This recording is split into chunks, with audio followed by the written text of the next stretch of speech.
nori bu baax a baax. merci Mountaga fay nañ la bu baax Maimouna ñi ngi lay nuyu. maa ngi lay fay Awa di la jaajëfal bu baax a baax di nuyu ñi ma bokkal plateau bi fàttewuma itam tous les téléspectateurs qui nous suivent à travers la télé la chaîne YouTube et la page Facebook voilà di leen wax merci pour seen wàccuwaay. Voilà donc man Maimouna maa leen di présenter la rubrique éducation dans votre émission Au coucher tous les mardis et vendredis voilà ma daal di leen indil ay thèmes yu am solo ñu daal di koy waxtaanee fii ci plateau bi voilà. alors noonu lay demee au coucher chaque jour ak chroniqueur yu bees chaque jour ak ay astuces yu bees wala info yu bees ginnaaw loolu nag dañuy jàll ci li nga xamante ne nii moo di débat du jour thème bi nag nekkul lu dul hausse des prix du denrée maanaam njëg yi nga xamante ne ni yokk na jëm ci ceeb diwlin sucre ak leneen li nga xamante ne ni dañ koy jëfandikoo léegi dañuy bàyyi rek Mountaga moo xalaatam nan la gisee li nga xamante ne ni moo di yokk bi nga xam ne ni dund bi yokk na ko jamono yi ñu toll. jamono jii li nga xam ne moom mooy hausse des prix si denrée yi métti na lool foofu ne ñoo koy jooy commerçant yi ñu ngi koy jooy.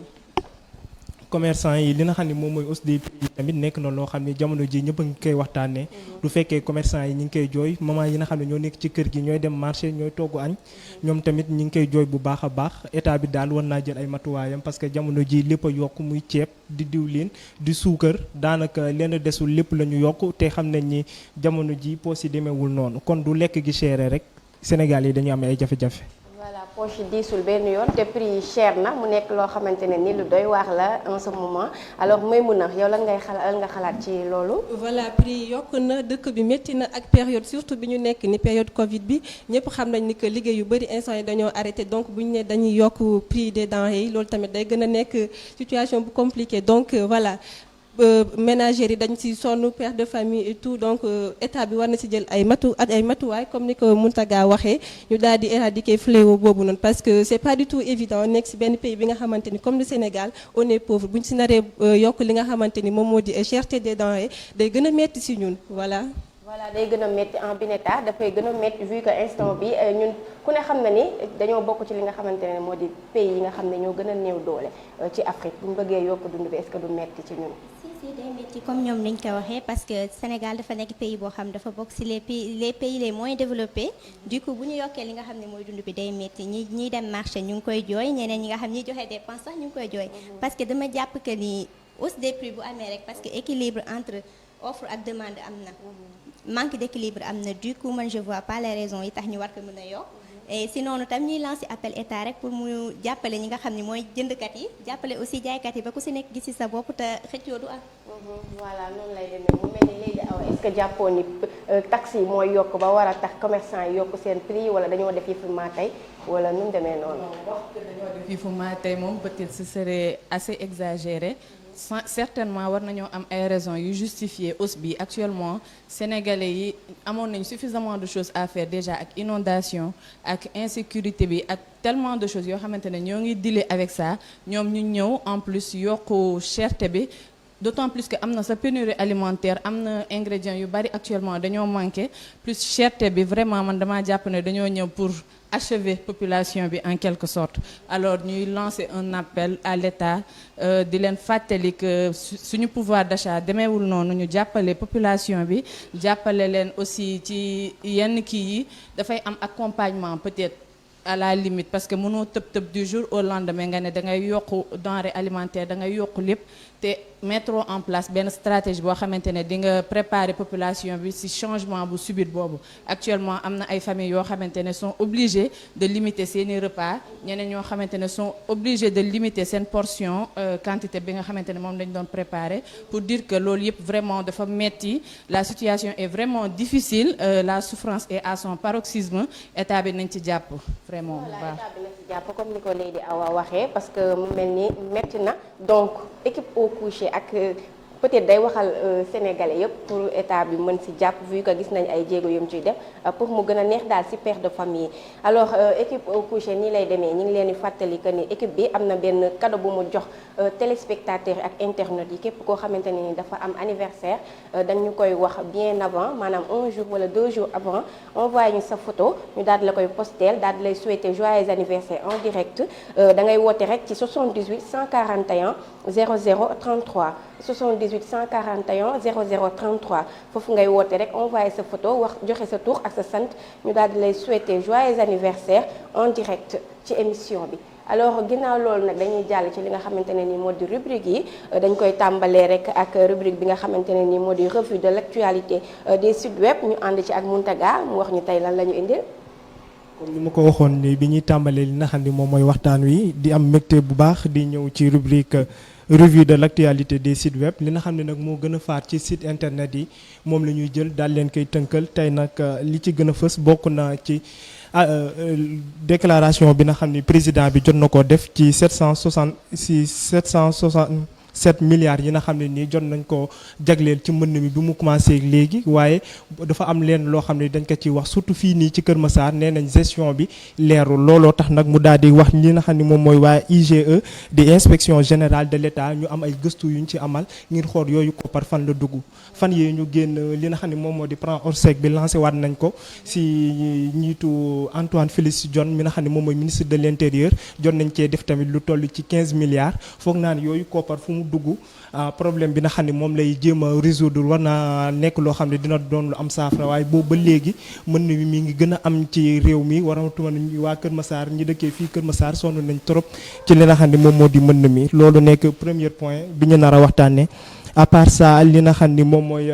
cas de noyade yi parce que fan yee ñu génn mën na ñaari weer su ma juumul li nga xam ni moom mooy jéye ji amoon foofu ca Malika am 9 jeunes yoo xam ne nii jot nañ cee ñàkk seeni bakkan loolu bi mu xasee ba am dañ cee teg ñaari fan président bi daal di def déclaration tere li nga xam ni moom mooy baignade ci plage yi nga xam ne dañ koo interdire parce que soo xoolee fii nii ci Ndakaaru li ko dalee Lac Rose ba jëm Guédiawaye Parcelles Assainies yooyu géej yooyu noonu yëpp ay géej yoo xam ne c'est interdit à la baignade la kon jëm Dakar foofu noonu moo nekk géej gi nga xam ne mën nañ faa sangoo ginnaaw loolu si la defoon déclaration bi teg ko ci loxo ministère yi ak li nga xam ne moom mooy force de l'ordre yi pour ñu jël ay matuwaay ngir géej yi ña tere ñu bañ faa sangoo te su ko defee cas de noyade yi daal di wàññeeku bu baax mais booba léegi ñoo ngi gis ni mesures yi am na lu bëri loo xam ne da cee des ginnaaw loolu dinañ jàll ci li nga xam ni moom mooy cas de passeport diplomatique yi nga xam ne moom moo am ñu tudd ci ay député yoo xam ne ñoo ngi assemblée nationale loolu tamit dinañ ci xuus moom moo nekk troisième point bi ñu jeexee toujours avec l'affaire bi nga xam ne moom mooy le coup d'état bi am foofu ci Guinée Conakry di opposé colonel Mamadi Doumbouya ak ki nga xam ni moom mooy ex président Alpha Condé yooyu 3 points moom la ñu nar a waxtaanee li nga xam ne nag moom moo njëkk moom moo nekk toujours li nga xam ni mooy xaalis bi nga xam ne jotoon nañ ko débloqué dugal ko ci inondation bi mu toll ci 767 milliards waaye boobu ba léegi gis nañ ni liggéey bi des na li nga xam ni moom la ñu war a réaliser ci koppar googu ñu joxe ci des looloo taxoon état bi daal ne ñu daal di defaraat xoolaat li nga xam ni moom looloo yooyu koppar fan la dugg teg ko ci loxo waa IGE muy inspection générale de l'État bu fekkee am na ay kàddu yu ñu ci sànni rek. d'accord merci pour l'information coow lu bari na milliards yu bari na en Lady Awa waaye mu mel ni ba léegi solution amagul ndox mi ngi gën a bari loolu lan moo ci pexe. moo ñu jaaxal parce que chaque année dañ naan dañuy débourser ay milliards pour problème inondation bi dañ fi mais chaque année c'est la même chose pire encore on a l'impression sax que situation bi dafay empirer donc nañ wax nit ñi où exactement se situe le problème. am na yenn zone yoo xamante ne par exemple Kër Massar fii chaque fois suñuy wax mbënd Kër Massar nañuy citer en exemple su fekkee dafa am problème peut-être avec nappe phréatique bi wala beneen façon problème ñu élucider population bi ñu xam bu fekkee dafa am partie yoo xamante ne nit waru faa dëkk ñu teel koo waxee nit ñi xam na ñuy def parce que actuellement situation bi kenn mënatu koo contrôler chaque année ñu ne génne nañ xaalis te kenn du gis action yu concrètes yoo xamante ne dina leen éviter affaire yi kenn comprendre daal. Personne ne comprend où se situe le problème en la mi nag mu mel ne instant bi daal population bi muy Kër Massar muy feneen gis nañ même dans les autres régions également ndox mi bari na fa lool sonn nañ daal. waaw fi ko Lady Awa waxee rek dafa mel ni situation bi day gën di empirer à chaque fois parce que man li ma mënul concevoir mooy à chaque fois on nous parle de milliards yoo xamante ne doo xam fu mu dugg après ñu di la wax ni ndox mi naan na milliards yi. man loolu mën ma ko concevoir du coup damay daal di d'accord si li ñu wax ni dañuy daal di auditer xool milliards yi fan la dugg parce que à chaque fois bu nawet jotee képp ku dëkk si banlieue sa fit dootul toog yaa ngi tiit dafa métti nawet bi dafa métti bu guddee buy taw doo nelaw xam nga loolu métti na du coup man damay wax ni rek loolu nga xam ne mooy audit bi ñu bëgg a def nañ ko def parce que ñun sonn nañ bëgg nañu xam milliards yi ñuy dégg tous les jours milliards fan la dugg day am solo.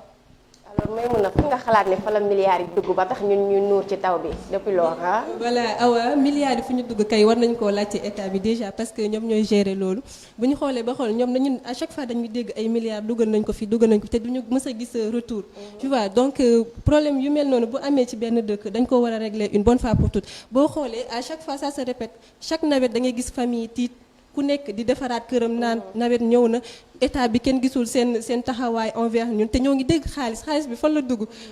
ñoo ngi koy laajte état bi voilà nañu wax xaalis bi fan la dugg exactement. loolu moo jël laajte dañuy jëlaat milliards yi jébbalaat ko Mountaga bi nga xam ne moo ñu ko indi loolu ñu séddale ko waa population ku nekk xool fu muy jëlee solution quand même. comme ni ngeen ko waxee am na solo xaalis bu ñu ko dugalee ngir doxal ci lenn war nañoo xool xaalis boobu fan la dugg di ci def audit waxuma ci inondation bi rek mais lépp loo xam ne jot nañ ko investir jëmale ko ci benn domaine wala benn pàcc à chaque fois li nga xam ni moom moo di saytu gi da ciy baax du ñu jógee ci loolu dañuy jàll ci li nga xam ni moom mooy cas de noyade yi ñaari weer du si ginnaaw li nga xam ni moom moo di Malika am na ay cas de noyade yu fa amoon lu mat ci 9 ay ndaw daal ci ñàkk seeni bakkan loolu bi mu xasee ba am dañ cee teg ñaari fan président bi daal di jël ndogal tere li nga xam ni moom mooy sangu ci géej gi nga xam ni baaxuñu yu ci mel ni du ko dalee rek Rouge ba jëm Parcelles loolee bi mu xasee ba am ñu jël daal di am benn décret bu ñu lancé daal di koy tere mais dañ cee teg semaine foofu nga xam ni moo di mbaaw tamit ñu gis fa juróomi ndaw yoo xam ne nii dañ faa lab ginnaaw boobu léegi na am na yeneen lab ju doon am mais comme ay benn nit la information bi du fës mais keroog dimanche 5 si Lac Rose dafa am 7 xale yoo xam ne nii dañ faa ñàkk seen bakkan ñoom tamit ci lu jëm ci wàllum lab kon ñu war a xoolaat ni est-ce que mesures yooyu nga xam ne jot nañ koo jël ci jamono ji ngir tere li nga xam ne moom mooy sangu ci plage yi nga xam ni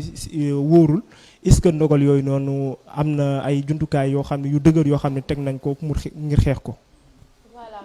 merci pour les informations am na solo trop dañuy jàll ci li nga xamante ne nii moo di éducation ñu ciy ànd ak Maimouna tey lan nga ñu indil ci élèves yi voilà donc tey comme ni nga ko xamee rek ñoo ngi ci période de vacances donc sujet bi ma leen andil tey sujet bu am solo la sujet bi nga xamante ni c'est un sujet important mooy occupation des élèves et étudiants durant les vacances scolaires voilà actuellement dañuy gis ni que voilà beaucoup d'élèves wala beaucoup d'étudiants instant yi dañuy noppalu parce que jàng nañ ay mois xam nga soxla nañ repos noppal seen cerveau yi noppal seen yaram yi va-et-vient yi bëri na torop am ñi nga xamante ni aussi dañu siy profito wutiwaale ay stage comme les étudiants gën a mën a perfectionner wu ci seen domaine par exemple ci seen formation et tout xam nga aussi c'est pas évident que ngay jàng di def théorie kese doo def pratique voilà c'est à noter également il y a des étudiants yi nga xamante wala des élèves yi nga xamante ni aussi dañuy ñibbi ci seen village wala région natale dem ci tool yi jàppale seeni parents voilà comme Casamance man mi nga xamante ni fa laa jóge xam naa ci dara tu comprends am si ñi nga xamante ni ñooñu laa gën a fonk man muy ñuy liggéey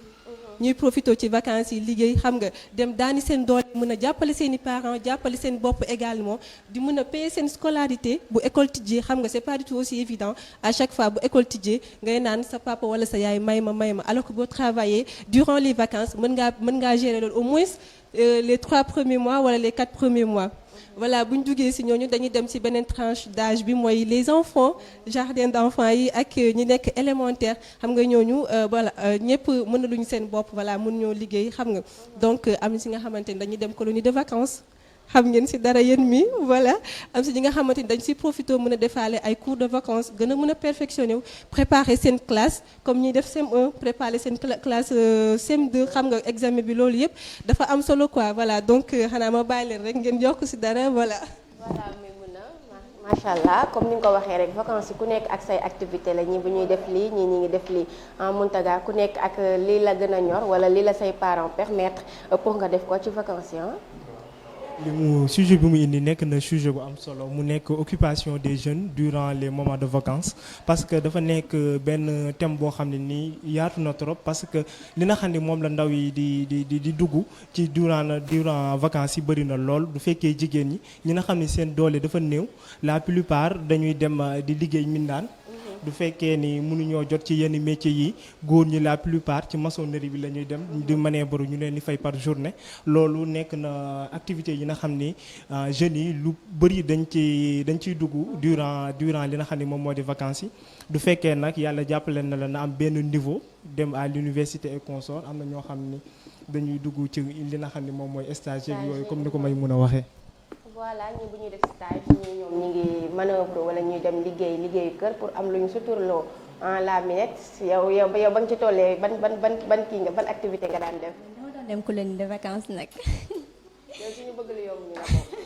non may mun a fi mu waxee dama ko siy fekk si parce que Mountaga wax na ko sànq ñu ngi gis ay cas de noyade yoo xamante ne si vacances yi la et puis damay wax parents yi rek pour nga xam ne dinañ sauver seen ay doom protéger leen vacances yi jot na xale bi boo ko joxul occupation rek dem géej lay gis parce que dafa tàng si été lañ nekk xale yi dañuy dem géej du coup comme que si vacances lañ nekk jàngiwul utal ko occupation boo xam bu xëyee dina ko def bu ngoonee bu wàccee day sonn day nelawee du tal dem géej parce que cas de noyade yi bari na xale yi kenn mënu leen a téye du coup day baax ñu leen di utal ay occupation si vacances yi. day baax ñu leen di utal ay occupation Lady Awa ci vacances yi yow yan occupation nga xalaat que ni xale yi bu ñu ko defee dinañ wàññi cas de noyade ici au Sénégal. Je pense que en plus de occupation physique bi war nañu aussi occuper wu intellectuellement ak mentalement maanaam ñuy lire ñuy documenter wu def ay jeux d'esprit affaire yooyu parce que xel dafay fay. Période vacances dafa yàgg d'autant plus que actuellement année bi c'est suffisamment perturbé te année bi ñëw kenn xamul ce que ça va donner ñuy seen bopp yi ñu koy renforcer par la lecture par d'autres astuces yoo xamante ne dina leen permettre ñu booster wu intellectuellement je pense que loolu c'est vraiment très important aussi ñuy mettre accent bi foofu wàññi réseaux sociaux yi parce que la plupart du temps utilisation bi ñu ciy def c'est pas approprié wala bu ñu koy utiliser aussi ñu utiliser ko intelligemment ñu mettre en place daal ay stratégies yoo xamante ne dina leen servir parce que affaire yooyu après ça passe il y a des choses beaucoup plus importantes te actuellement fi àdduna bi tollu même dès le bas âge war ngaa mën a commencer di préparer sa avenir et ça commence par ces petites choses. Voilà noonu lay demee ami téléspectateurs ak internautes yi ñu ngi leen di fàttali que ni mën ngeen ñu suivre en direct sur Facebook mais également sur YouTube mën ngeen ñu ci suivre seen émission au coucher bu ñu jugee ci fi nga xamante ne ni moo di éducation dañuy jàll ci fi nga xamante ne ni moo di culture ak la Minette sànq dama gisoon nga yor benn beere nii wala danga ko nëbb. alors tey loo ñu indil. Aïcha mu ngi noonu comme à chaque fois rubrique culture day daal di indi loo xamante ne lu am solo la tey dañuy waxtaanee le rôle de la culture dans la société parce que gis nañ que ni les jeunes d'aujourd'hui ne sont pas cultivés du tout su ma ko sañee wax ak ñi ma ko sañee wax quoi gis nañ que ni dañu bàyyi li nga xam ne mooy culture ginnaaw te société bu amul culture imagine toi nan lay demee te loolu dafa nekk loo xamante ne instant bi je peux dire au Sénégal jeunes yi dañuy def ouverture sans enracinement te Senghor bi mu koy wax dañuy ouverture enracinement d'abord soo ko wax ouverture nit ki aussi comme ni ko olof di waxee rek boo wéeruwul fu dëgër da ngay yomb bu mër sama olof daa kiirul nag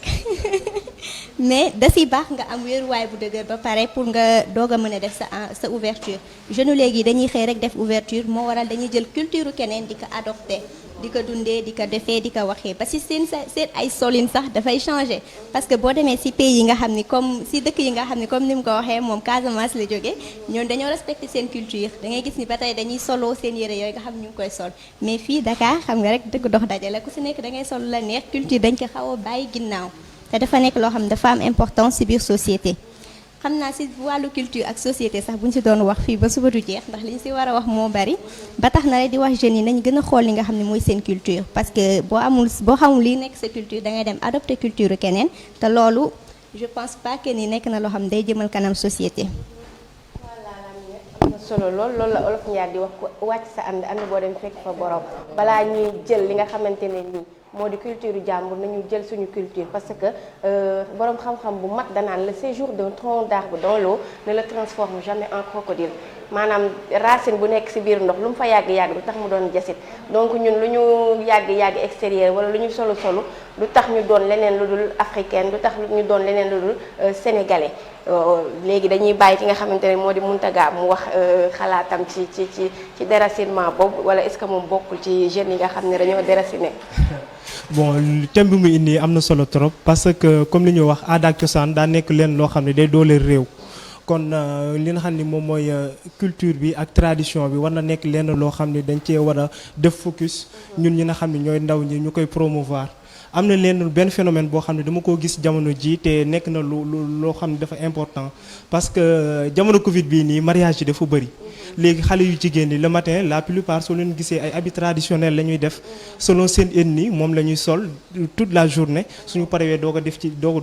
ko def seen réception et consort loolu tamit nekk na loo xam ne nii day promouvoir li nga xam ne moom mooy culture bi à part ça tamit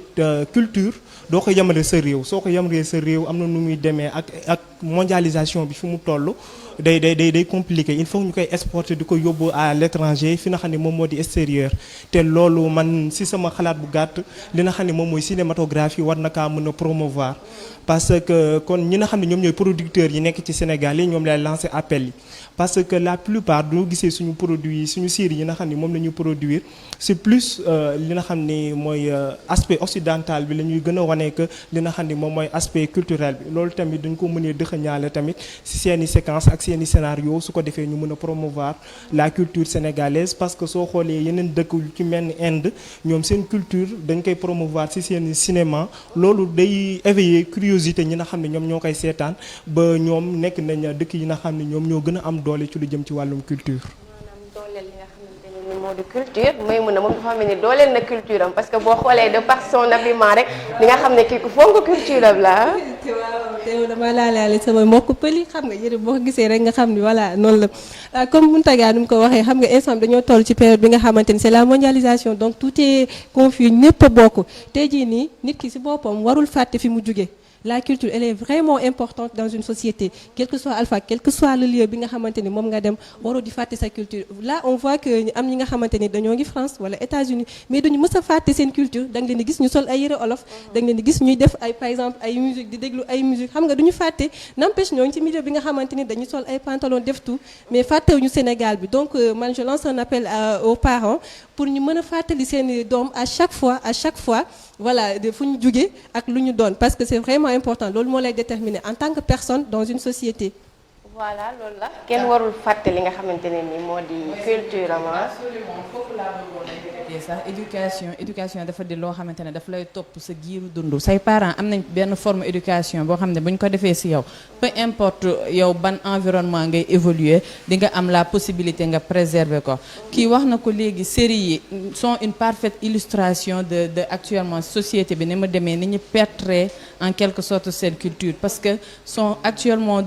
en ce moment en train de copier les occidentaux par tous les moyens seen mode de vie seen habillement seen langage et tout alors que bu ñu fàtte ne ñun ak ñooñu bokkuñu valeur bokkuñu principe bokkuñu dara donc de temps à autre daf ciy baax ñuy def distinction bi te comme canal audiovisuel dafa am un pouvoir immense sur ça ñu ciy gën a mettre accent bi ñu koy utiliser de sorte ñuy fàttali jeunesse bi population bi ak même mag ñi ñëpp ñu leen di fàttali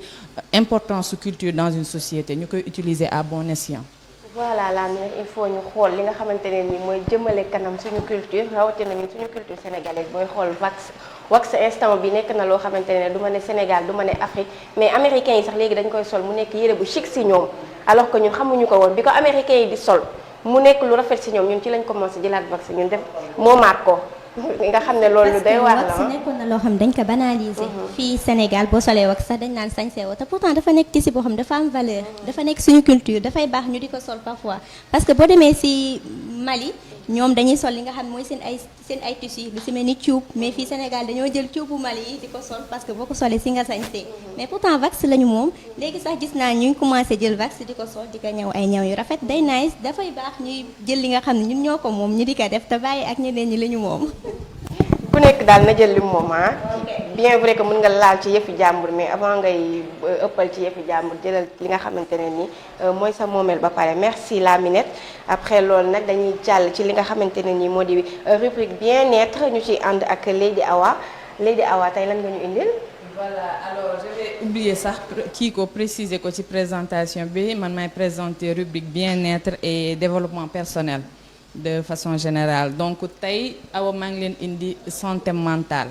santé mentale rapport bi mu mën a am impact bi mu mën a am ci la vie d'une personne donc je prends d'abord le temps ma def distinction bi parce que d'habitude boo nee santé mentale nit ñi dañuy xalaat troubles mentaux yi voilà alors que santé mentale c'est tout un ensemble c'est l'état de bien-être de la personne ici am naa définition bi la santé mentale est un état de bien-être physique mental et social complet et n'est pas simplement l'absence de troubles mentaux. Maanaam la personne comment il se comporte, la personne comment elle fonctionne avec les autres ba ci ni muy waxee ak nit ñi affaire yooyu yëpp ça dépend de sa santé mentale. Des fois nit dina yor yenn comportement yi tu te demandes kii c'est quoi son problème au juste fekk au fond du soxor wala dara mais elle a une mauvaise santé mentale te santé mentale mooy loo xamante ne boo ñëwee ci kaw suuf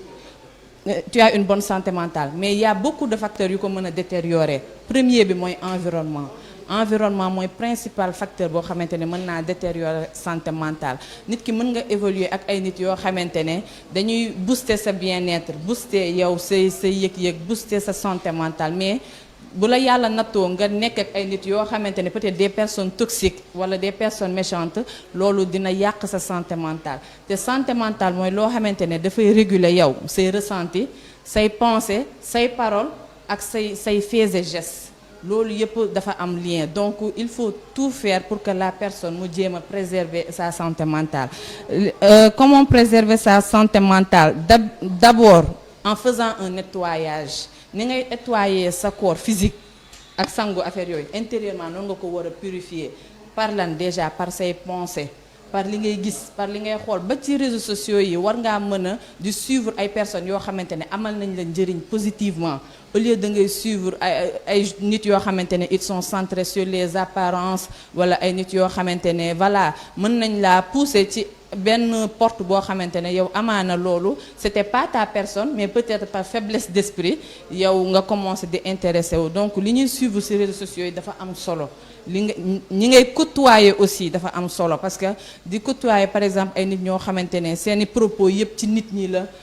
jëw wax lu bon jaxase affaire yooyu loolu dalay yàq intérieurement di côtoyer ay nit yoo xamante ne am nañu bagage intellectuel ay nit yoo xamante ne ñoom boo toogee ak ñoom il te parle de vision d'ambition de projet vous pouvez parler de plein de choses religion recette tout mais pas tout le temps ci ay nit yi affaire yooyu loolu daf lay yàq intérieurement donc affaire yooyu ñuy négliger il faut que ñu ciy bàyyi xel aussi parce que daf lay jàppale pour nga purifier wu intérieurement aussi virer les personnes toxiques de sa vie les personnes nit ku toxique mooy nit koo xamante ne daf lay état yu négatif yi mu lay plonger moo ëpp état yu positif yi genre moom peut-être daf lay mettre tout le temps en mal tu ne te sens pas bien en sa présence affaire yooyu ñooñu ce sont des personnes dites toxiques genre nit yooyu da nga leen di éviter même bu nekkee sa xarit bu yàgg te nga gis ni kii elle ne t'apporte plus rien du tout nga éliminer ko ñuy segg nit ñi ñuy àndal segg nit ñi ñuy waxal loolu daf lay conférer benn bien-être boo xamante ne di nga mën a focus sur sa personne focus sur sa avenir gën a xoolaat say priorité doo nekk di attardé wu ci ay détails doo nekk di attardé wu ci ay affaires yoo xamante ne dañoo ñàkk fayda en fait voilà je sais pas si comprendre nañ un peu le sens et la portée de mes mots mais c'est pour dire que bien-être nit de façon générale ça dépend de sa santé mentale te loolu nit ki moo koy travailler mooy def le nécessaire pour éviter yenn ressenti yi yenn pensées yenn paroles yi parce que loolu yëpp après dafay am ay conséquences te conséquences yi amaana c'est pas forcément positif. Merci Lady Awa sa expression bi nekk na peut-être dina bees ci nopp ñu bari ñu ñuy seetaan mais c'est intéressant parce que genre développement personnel la bien vrai que bien-être la ñaari daal la combiner pour man vu que dina la apporter lu bari ci sa dund voilà bien-être et développement personnel coaching moo tax c'est exactement ça ñu ngi lay remercier en Maïmouna santé mentale beesul ci sa nopp wala non beesul sama nopp en fait je voulais donner un exemple li mu wax ni je comprends très bien parce que des fois les aléas de la vie mën nañ la pousser à ce que nga subir li mu nekk di wax ni je donne un exemple par exemple des fois benn xale mën naa jur ci benn famille bi nga xamante ni bon les parents jubawuñ bu baax à chaque fois dañuy nekk ci ay disputes xam nga xuloo xeex de ce fait loolu ça va rester dans la tête de l'enfant en fait donc day màggaale ak moom di demaale ak moom day dem à un moment donné day dugg école di jàng mais la personne elle n'est pas bien dans sa tête xam nga nekk di xalaat te alors que personne boobu l'enfant là mën naa nekk une autorité ci futur bi tu vois des fois mën na nekk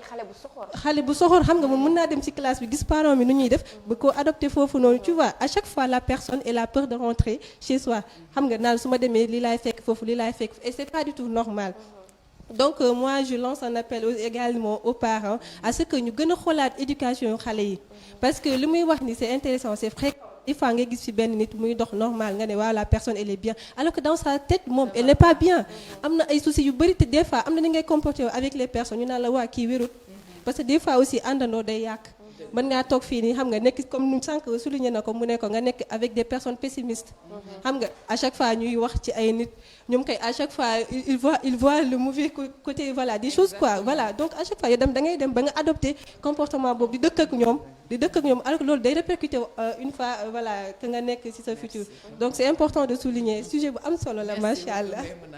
am na solo Mountaga comme ni ko muy mën a waxee santé mentale dafay am yoo ay conséquences peut-être néfastes yoo xam ne dina ko jox nit ki soit xale la wala mag. comme li mu wax rek laay rebondira di wax ni sujet bi am na importance li nga xam ne moom moo di santé mentale. bon doo ko njëkkee wax nag la plupart seen xel day dem ci lu jëm ci wàllum dépression morale mais mën naa bañ a am dépression morale mais sa santé mentale daal di nekk li nga xam ne day des parce que soo ko gisee am na ñenn ñoo xam ne am ñu maîtrise ci seen bopp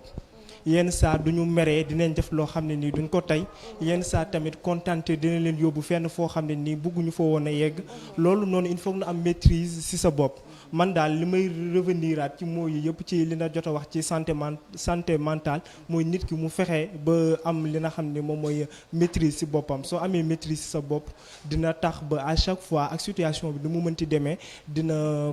compter le pour et le contre pour xam en réalité nan na war a réagir. merci Mountaga foofu ma dolli la ci benn élément muy le pouvoir de la solitude.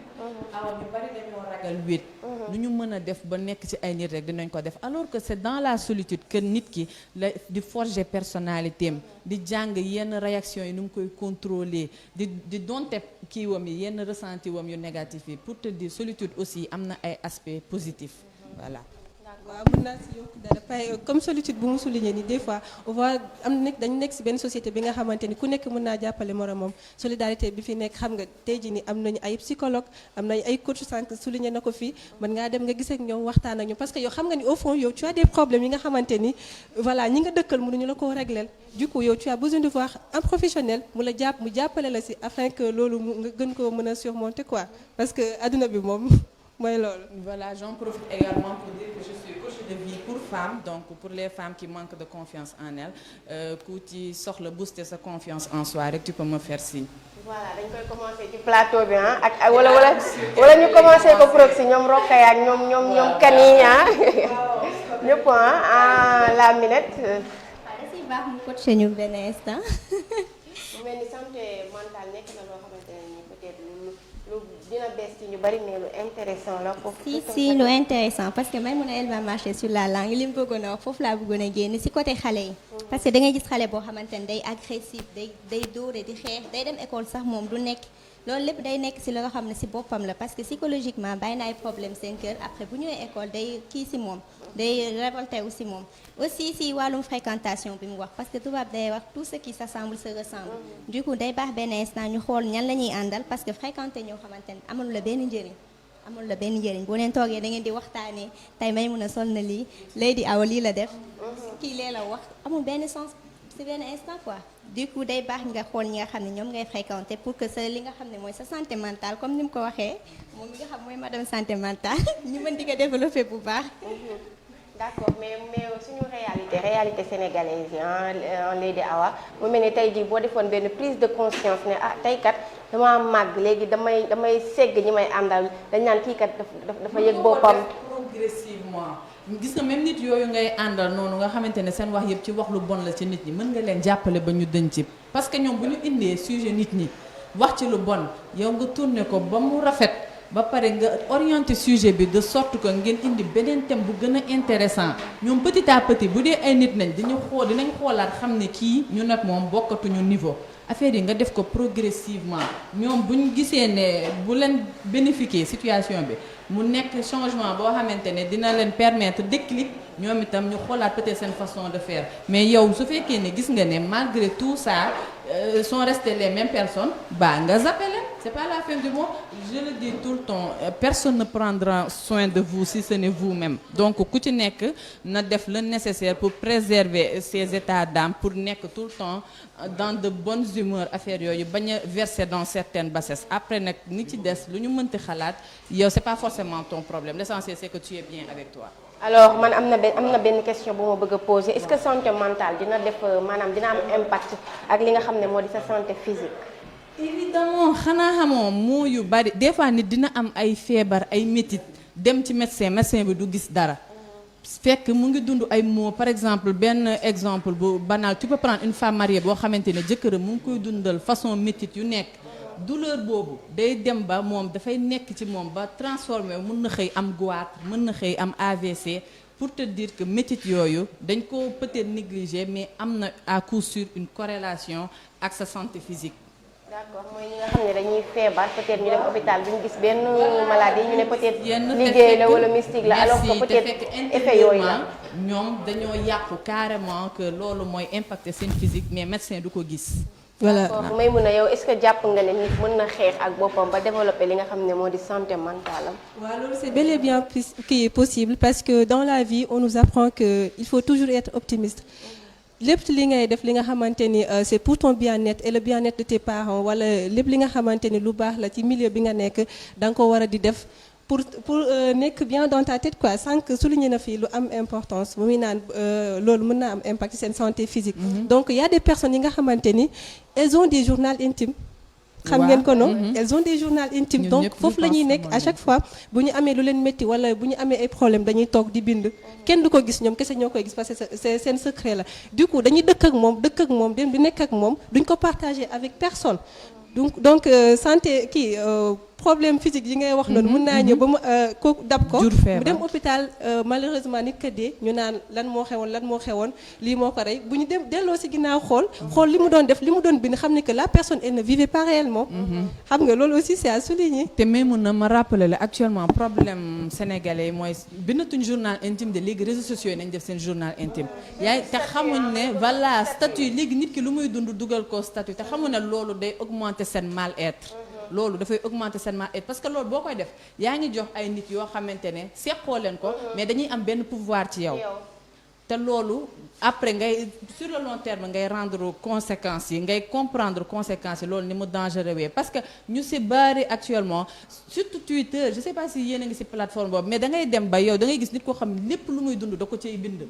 parce que moom dafa jàpp ne Twitter kenn suivre ko et tout, alors que mel na nit ko bon mën na la ciy bàyyi xel. mën na ci appuyer wu di la ci rabaisser wala di am ay comportement à ton égard yoo xamante ne amaana seqoo leen ko, mais yow yaa ubbi bunt bi yaa leen jox porte boobu. Donc boo amee yenn métit yi choisis les bonnes personnes nga wax seeg ñoom. du looy bind tout le temps ci réseaux sociaux yi c'est pas une vie, qu'on le rappelle aussi. Voilà, c'est pas une vie Mountaga. Réseaux sociaux yi peut-être pour waxtaan la, pour jege ñi nga xamante ne dañ la sori, mais nekkul loo xamante ne nii da nga koy def pour weex sa bopp. loolu yëpp nag li la koy xamal bokk na ci li nga xam ne moo di santé mentale. waaw loolu tamit am na solo parce que pour revenir ci li nga xam ne moom mooy plateforme digitale yi, man bi nga xam ne moom laay gën a def focus moom mooy TikTok. parce que TikTok dañu xool li nga xam ne moom moo gën a négatif ci lu jëm ci wàllu publication yi nga xam ne moom la ñuy def sur l'audiovisuel. La plupart moom la ñuy jël di ko reprendre wala ñu gis benn kilifa bu wax dara ay genre kookali, la plupart moom la ñuy def te am na ñenn ñoo xam ni actuellement léegi est-ce que pour foo tamit comme que fii dafa di waaw wala. mais je pense que ni tamit war nañ koo régulariser utal ko ay limites. parce que yenn saa comme ñun ñi nga xam ni yenn saa dañuy nekk ci plateau bi te wax dafa métti. yenn saa danay wax juum baa na wax loo warta wax subitement fi ñu koy waxee balaa émission bi di jeex day gis ñu bëri TikTok ko commencé cee ñaawal ak affaire yooyu noonu te loolu day nekk li nga xam ne day démoraliser nit ñi. loolu tamit dañ ci bàyyi xel bu baax. te pour te dire aussi pouvoir bi réseaux sociaux yi am ci nit ñi ñu bari actuellement ñu ngi trafiquer seen personnalité juste pour plaire sur les réseaux sociaux. xoolal TikTok, la plupart des filles qui sont des filles assez vulgaires. léegi loolu yow boo xamante ne tu es faible d'esprit, tu veux à tout prix nit ñi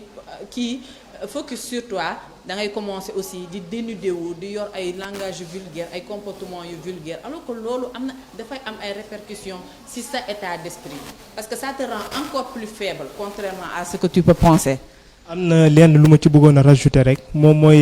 population bi tamit yenn saa du fekkee dañoo am ay troubles psychiques yoo xam ne jot nañ koo am comme ay cas de viol agression et consort la plupart suñu parewee solitude bi ñoom ñoo koy dund ñoom kese alors la plupart dañ leen a war a yóbbu ci li nga xam ne moom moo di psychiatre wala lenn su ko defee mu defal leen suivi psychologique ñu xool état d'esprit parce que la plupart day gis ay jeunes filles yoo xam ne ay xale yu ndaw la ñu nekk ñu subir viol dañuy dem ba du ñu màggee dañu am problème ci seen néegu sëy et tout fekk loolu noonu ñu ngi koy sooxaale depuis bi ñu nekkee le bas âge alors que duñu leen yóbboon ci psychiatre mu xoolal leen seen état mental de façon générale après choc bi ñu subir dina nekk loo xam ne dinañ ko mën a éviter. Exactement te traumatisme yooyu daf lay topp toute ta vie soo amul suivi daf lay topp toute ta vie. Donc pour dire encore une fois problème santé mentale ni mu mënee amee impact sur la vie d'une personne. Voilà Lady Awa am na solo trop vraiment indi nga loo xamante ne ni dina utile pour ñi seetaan ñu bëree bëri internautes yi ak téléspectateurs yi noonu lay demee seen émission Au Coucher ñu leen di fàttali cadeau bi nga xamante ne ni équipe Au Coucher dina ko jox téléspectateurs yi moo képp koo xamante ne ni date anniversaire am mi ngi jege si da ngay envoyer sa photo ak sa tur ak sa sant ci 78 141 00 33 78 141 00 33 ñu daal di lay souhaiter joyeux anniversaire fii en direct sur Au Coucher léegi nag mu mel ni émission bi dafay waaj a jeex dañuy bàyyi ñëpp ñu toog ci plateau bi rek ñu daal di tàggatoo ba suba incha allah la minette lan ngay tàggatoo ak téléspectateurs yi. xam naa damay daal di mel ni li ñu cëralee woon ci waxtu daal di jeex ba tax na dañuy daal di tàggatoo mais avant loolu damay daal di remercier ki nga xam ne tey moo jaar ci maquillage bi muy Penda Make-up numéro téléphone bi nekk 77 178 36 26 remercier bu baax a baax système Amita moo ma boole ak moom def lu nice ba tax na damay daal di jox téléspectateurs yi rendez-vous beneen numéro culture seen biir rubrique Au Coucher seen biir émission Au Coucher d'ici là portez-vous bien gardez le sourire et la pêche. Merci la minette Lady Awa lan ngay tàggatoo. Voilà tout à l'heure da ngaa souligner anniversaire alors aujourd'hui dama am ñaari xarit yoo xamante ne dañuy anniversaire kenn ki il s'appelle Moussa keneen ki Khadija ma leen di souhaiter joyeux anniversaire yàlla may leen fan wu gudd wér ak wérle li ñu bëgg yëpp ci àdduna yàlla may leen ko may lu xamante ne dina kawe seen njort parce que ay nit yu baax nañu vraiment donc Awa may tàggatoo alors man may gérer rubrique bien-être et développement personnel comme je le disais tantôt di leen jox rendez-vous jeudi Inch'Allah wa rabbi di remercier téléspectateurs yi de leur fidélité habituelle merci beaucoup. si Lady Awa Mountaga lan ngay tàggatoo. balaa maa tàggatoo damay revenir ci li na wax moom mooy anniversaire yi man tamit dama am anniversaire suñu kër sama rakk mooy anniversaire tey moo ngi tudd Maam Diarra maanaam ko happy birthday di ko wax mu dund ay at yu bëri waaw di ko wax na gâteau bi bu ko daggagum feek ñëwaguma à part ça tamit di souhaiter heureux ménage sama benn sister boo xam ne ñoo bokk classe élémentaire ba lycée suba lañ koy takk moom ak beneen copinam le 12 ñoom ñaan ñëpp maa leen di souhaiter heureux ménage bu baax a baax par anticipation à part ça tamit maa ngi jaajëfal téléspectateurs yi nga xam ne ñoo ñu doon seetaan di leen wax ni neen escorché wu ci li nga xam ne moom mooy Au Coucher dina ñëw du lundi au vendredi man nag dinaa ñëw à chaque fois seen rubrique revue de l'actualité des sites web tous les mardis incha allah. voilà merci Mountaga Maimouna lan ngay tàggatoo. voilà déjà waxtaan bi amoon na solo lool neex na trop voilà donc maa ngi lay remercier Mountaga Binete Lady Awa di remercier également toute l'équipe technique ak ñi nekk seen ginnaaw xam nga ñoom ñoo def ba lii yëpp jaar yoon xam nga tey jii ni ñoo ngi toog fii am ñi nga xamante ni ñoo ngi si ginnaaw def ay liggéey yu baax a baax à ce que émission bi aboutir normalement ñoom Rokhaya ñoom Kani voilà ñoom Ngone et tout donc je vous donne rendez-vous vendredi inchallah ci seen rubrique éducation ak beneen numéro merci. voilà noonu lay demee amis téléspectateurs yi tey lii lañ leen indiloon seen émission Au Coucher muy am tous les jours du lundi au vendredi de 18h45 à 19h45 ñu leen di jox dig daje demain inchallah ci seen télévision Proxi TV télé bi la jege di la wan sa bopp merci.